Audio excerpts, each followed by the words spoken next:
Welcome to Real Estate in Real Time. I'm Woody Zimmerman here with Mark Skabowski of Remax Lakes. Welcome to the show. Good morning. How are you? Good morning. Doing well. Doing well. And I know today you wanted to talk about building your team. Building your team. So you wouldn't think that buying a house is going to require a team. Mm-hmm. But the fact is it will. There's a lot of pieces involved in purchasing. There is. Right? It's more than likely the biggest purchase that you'll ever make in your lifetime. The single largest purchase, the single largest investment that you'll ever make. Yeah. So it's important that you have the right folks on your side Yeah. to work with you in that process. You know, and a lot of times, it's funny, you can feel it as an agent, right? We're salespeople. I get it. We go out, we've got the client that we're working with. Well, mom or dad shows up. And all of a sudden it feels almost adversarial. It's like they think all we want to do is sell this house and take their child, take their money and take advantage of their child. And then be done with them. And then be done with it and move on. No, right. And I have to say, it's like any industry. I'm sure there are those that are that way. Yeah, right. I'm sure there are. Right. Because I felt it. You go in and you feel like, man, do these people really want to work with me? All they're worried about is getting a paycheck. Right. That's all they're worried about is getting a paycheck. And in any industry, you're going to have that. But in general, I'd like to think, because I like to think there's a lot of folks out there like me, we're looking out for the best interest of your son, daughter, nephew, niece, whatever that is, because this is an important piece for us too. Reputation's important. Well, absolutely, but also as an agent, you want to build relationships and you want to help. If you're helping out this particular couple, you want to help out their siblings and Correct. their family members and their parents Correct. and their kids when they have kids. And if you move every 7 years, or so it used to be, right. There's going to be more than one opportunity for that relationship to grow. Absolutely, and that's important. And how do you judge that? Well, for me personally, I've had multiple transactions or had clients that I've bought and or sold multiple properties with over the 20 years that I've been doing this. Yeah, right. In fact, I've got one going right now. I sold their house. I had the buyer that I sold their house. I then sold them a house. Now I'm selling it again, buying another house. It's not just a one and done for me personally. Correct. Like I say, there are always, in any business, any sales business, you're going to have people, they're just in it to get a check and move on. It's okay, we'll find another one. I'd like to think that real estate is more relationship. Yeah. And it's important that you develop a bond with that client. Yes. Now, I'm not saying we're going on vacations together and that kind of stuff, but we're working together to, get you to the finish line, which ultimately is to buy and or sell your home. Yeah. So the agent that you work with is an important part of your team. Yeah. The other part of that team, in the process, and there could be multiple layers of teams, but the lender that you work with, it's important that you have a relationship with those lenders, which is why these internet banks, which yes, you can get rates, and some of them have great deals. They offer great deals. Well, is it really a deal, or is it just to get you moved along? Are you a number, or do they treat you like you are a client? Yeah. That's the big thing. So the lender that you're working with is important. They are an important part of your team. They're going to advise you on the best type of financing for you. They're going to advise you on, hey, should I lock my rate? Should I wait?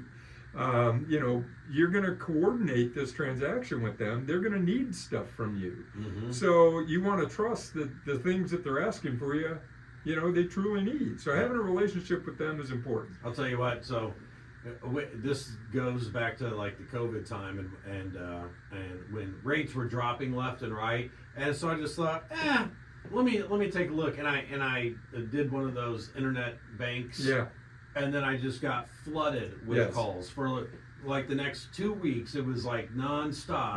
Right. The phone was ringing, and everybody was just trying.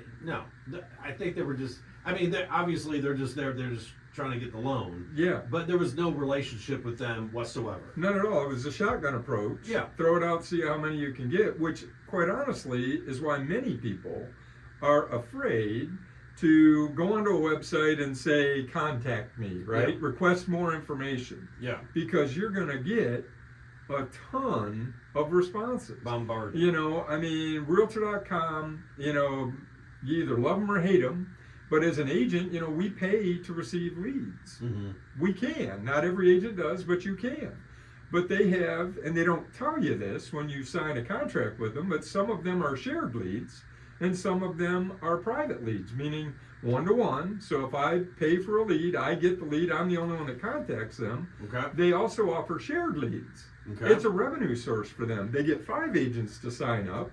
So when that lead goes out, it goes to 5 agents. Okay. So when you request that information, you might get, I've had 15 people call me. I mean, that's an exaggeration, but I've had a bunch of people call. Well, that's why. Mm-hmm. Zillow does the same thing. So these companies, you know, their objective is to sell the leads to agents. That's their revenue source. Mm-hmm. And the buyer, they just get left in the lurch, is what it feels like. They're getting bombarded. So the bottom line, build a team, pick an agent. If you have questions about property, talk to your agent. Mm-hmm. You don't need to go on to Realtor.com or Zillow or whatever, send me information, reach out to your agent. That's what you develop a relationship with.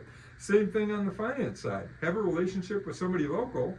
So if you have questions, they pick up the phone and they answer your questions. Right. Or you can walk into their office and say, hey, what's going on? Mm-hmm. And after the break, we can talk a little bit.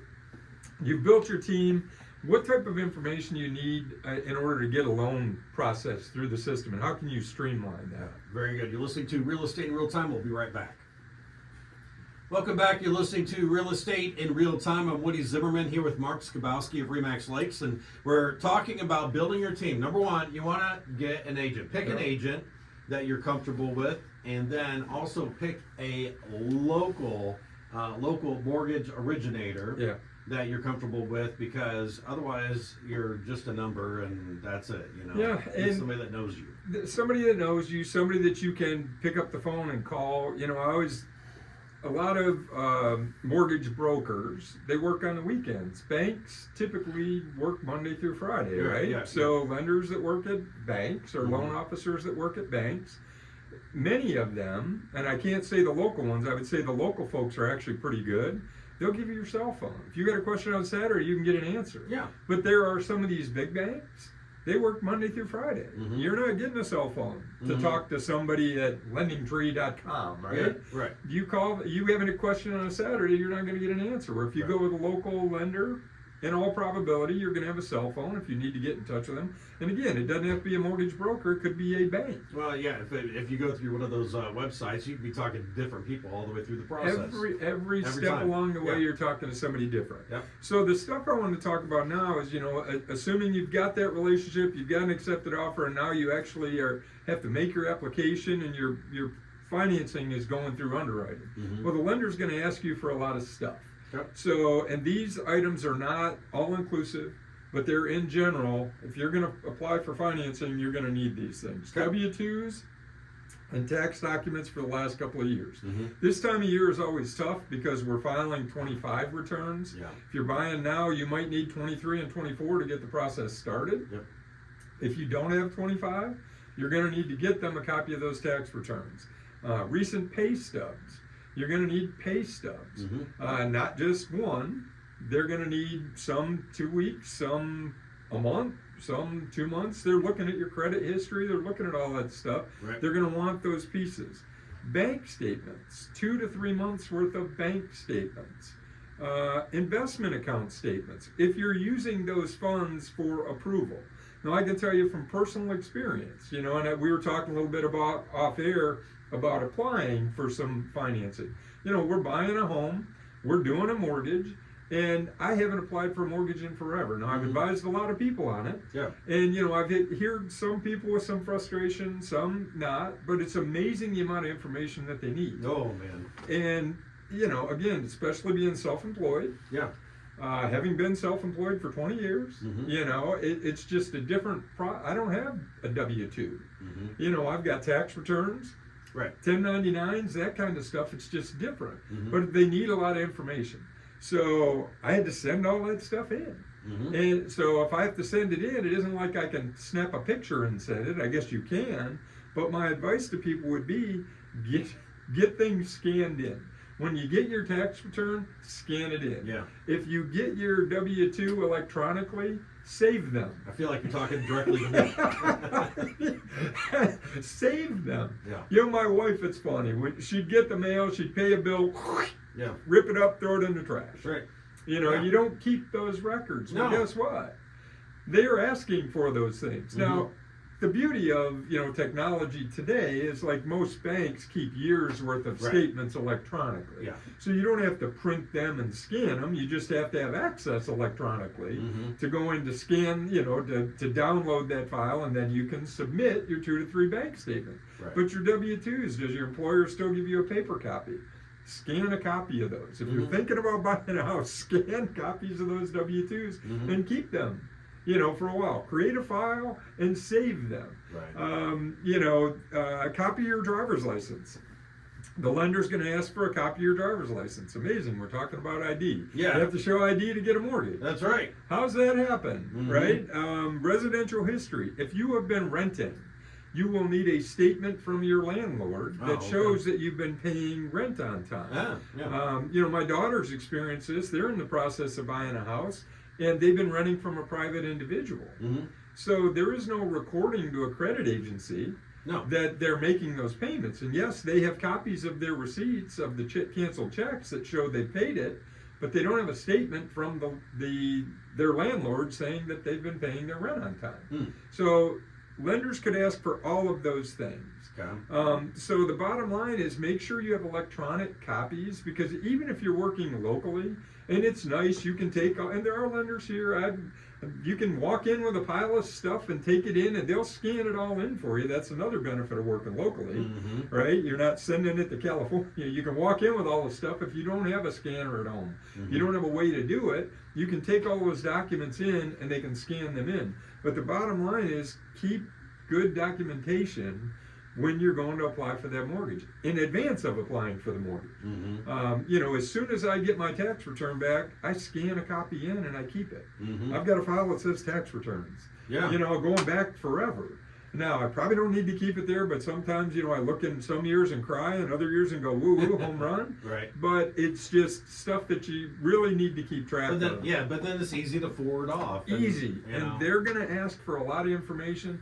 Bottom line, get it to them as quickly as you can. Yeah, and I was just complaining off air because I need to do that right now, and I've got a hard copy at home in my home office, and I forgot about it. So, Oh, Lord. Yeah, well, so- you know, bottom line, make sure you've got a team in place and have your documentation ready to go, and it'll definitely streamline and make your home purchase that much easier, a lot All right. less stressful. Yeah, great advice. And if you'd like to have Mark to help lead your team, what you want to do is you want to reach out to him.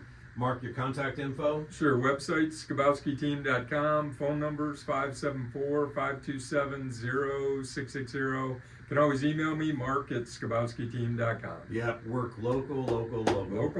Yeah, all right, very good. You've been listening to Real Estate in Real Time. Have yourself a wonderful weekend.